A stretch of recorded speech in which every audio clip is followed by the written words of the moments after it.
Hi friends, അസ്സലാമു അലൈക്കും. ബിസ്മിക്ക് ചെലോട്ട എല്ലാവർക്കും സ്വാഗതം.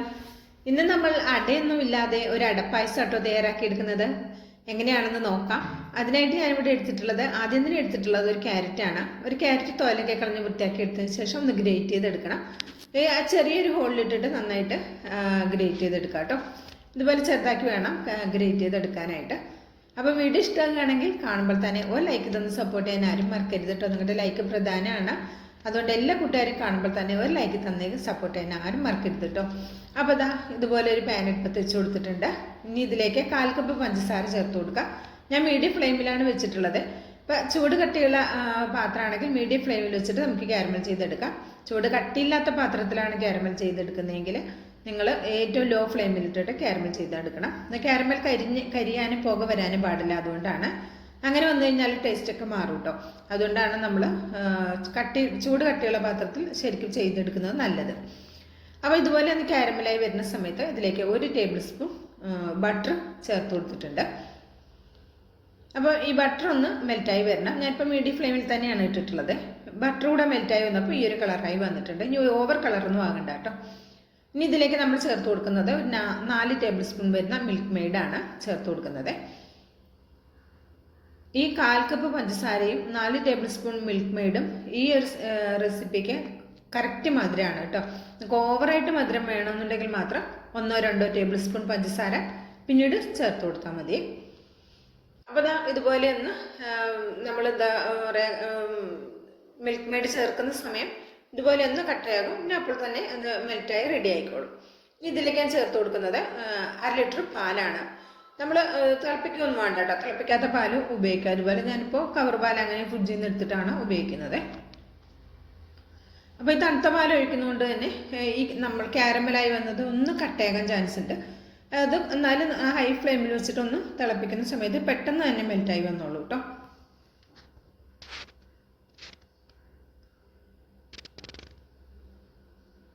അപ്പോൾ ഇതുവരെ നിങ്ങൾ ഇങ്ങനെ റെഡിയാക്കി നോക്കിയിട്ടില്ലെങ്കിൽ തീർച്ചയായിട്ടും റെഡിയാക്കി നോക്കുക. നല്ല സൂപ്പർ ടേസ്റ്റാണ് കേട്ടോ. ഒരുപാട് ടൈമൊന്നും വേണ്ട. ഏകദേശം ഒരു 7-8 മിനിറ്റ് കൊണ്ട് തന്നെ നമുക്ക് ഈ ഒരു പായസം അവിടെ റെഡിയാക്കി എടുക്കാൻ പറ്റും. നല്ല ടേസ്റ്റുമാണ്. അപ്പോൾ പഞ്ചസാരയും ഇതൊക്കെ ഒന്ന് കട്ടയായത്, കാരമലൊന്ന് കട്ടയായത് ജസ്റ്റ് ഒന്ന് ലൂസായി മെൽറ്റായി വന്നിട്ടുണ്ട്. അപ്പം നമ്മളിവിടെ ഗ്രേറ്റ് ചെയ്ത് വെച്ചിട്ടുള്ള നമ്മുടെ ക്യാരറ്റ് കൂടെ ഇതിലേക്ക് ചേർത്ത് കൊടുക്കാം. ചേർത്തിട്ട് ഇതൊരു മീഡിയം ഫ്ലെയിമിൽ വെച്ചിട്ട് നമുക്കൊന്ന് തിളപ്പിച്ചെടുക്കാം. അപ്പം നമുക്ക് വേറെ കുറച്ച് കാര്യങ്ങൾ കൂടി ചെയ്തെടുക്കാനുണ്ട് കേട്ടോ. ഇനി ഇതിലേക്ക് ഞാൻ 1 കപ്പ് തിളച്ച വെള്ളം കൂടി ഒഴിച്ചു കൊടുക്കുന്നുണ്ട്. നമ്മൾ 1/2 ലിറ്റർ പാല് അങ്ങനെയല്ലേ ഒഴിച്ചത്.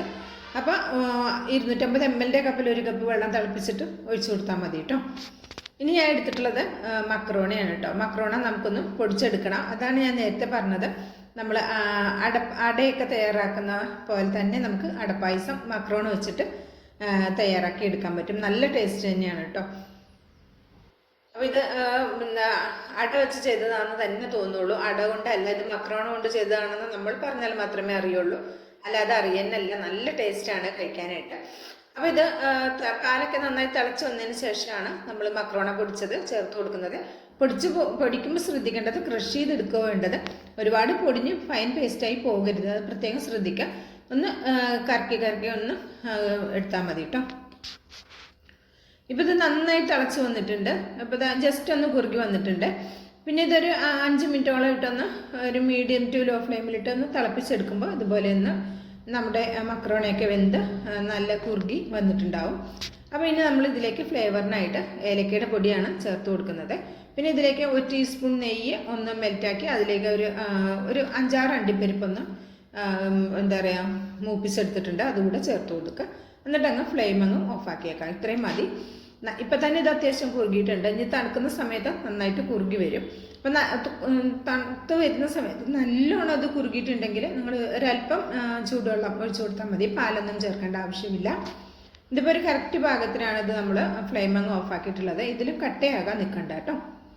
അപ്പോൾ ഇത് കറക്റ്റ് മധുരം പാകമാണ് കേട്ടോ. അപ്പോൾ ഞാൻ നേരത്തെ പറഞ്ഞ പോലെ മധുരം കൂടുതൽ വേണമെന്നുണ്ടെങ്കിൽ 1-2 ടേബിൾ സ്പൂൺ പഞ്ചസാര അധികം ചേർത്ത് കൊടുത്താൽ മതി. അപ്പോൾ ഞാൻ ഇതുപോലെ ഒരു സെർവ് ചെയ്യുന്ന പാത്രത്തിലേക്ക് മാറ്റുന്നുണ്ട്. അപ്പോൾ നിങ്ങൾക്കത് കാണുമ്പോൾ തന്നെ അറിയില്ലേ, നല്ല ടേസ്റ്റിയാണ്. അപ്പോൾ ഒരു പ്രാവശ്യമെങ്കിലും റെഡിയാക്കി നോക്കിയിട്ട് അഭിപ്രായം അറിയിക്കാൻ മറക്കരുത്. ലൈക്ക് ചെയ്യാനും മറക്കരുത്.